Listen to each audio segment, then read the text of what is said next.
phone cut off.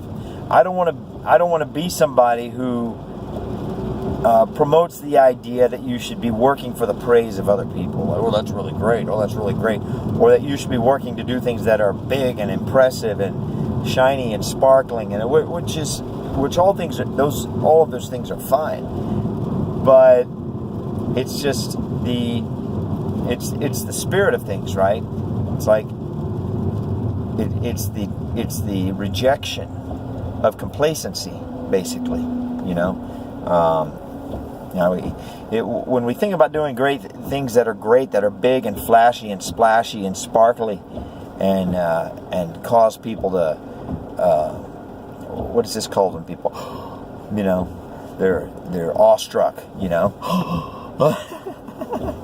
like we went to Bach Towers recently, and that's impressive that some guy did that, but that's that kind of thing,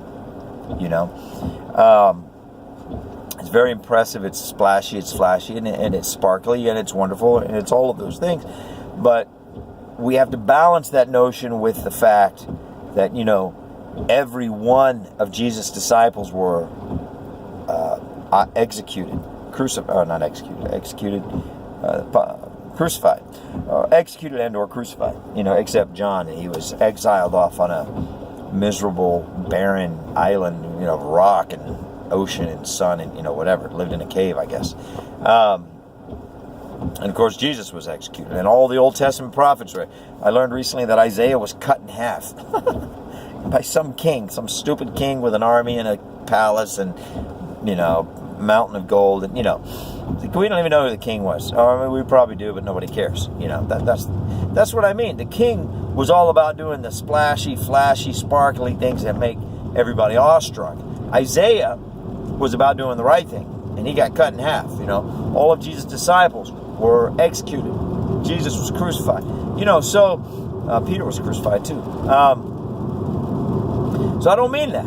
I mean, when I talk about doing something great, I just mean talk about doing something that is a full and complete expression of everything God has given you to work with in that day, basically. And you might be applauded for it, and you might be condemned for it. That's immaterial. That's irrelevant. That doesn't matter. They might call you a pillar of the community, or they might call you a blight on humanity.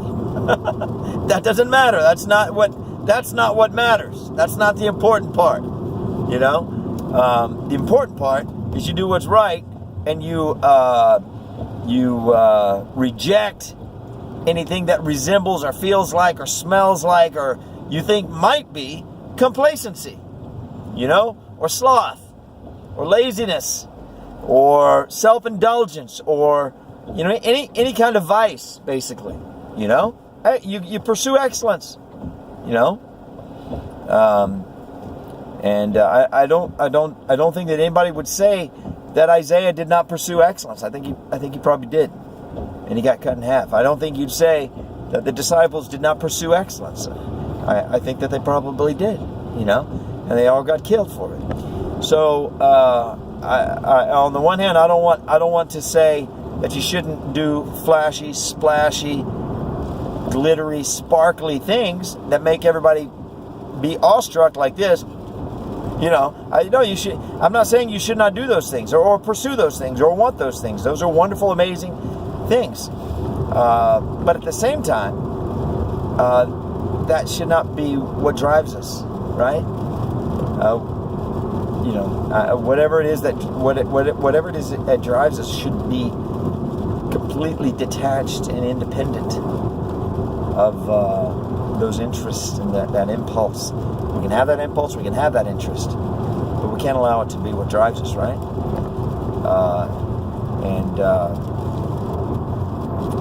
That way when God gives it to us, we don't receive it expectantly with a sense of entitlement, like, oh yeah, this is what I wanted.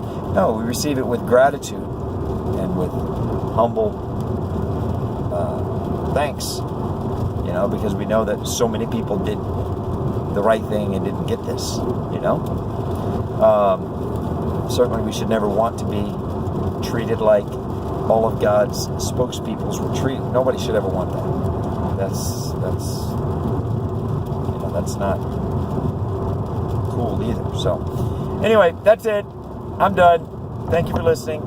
And God bless you, and peace and blessings to you and yours. Bye.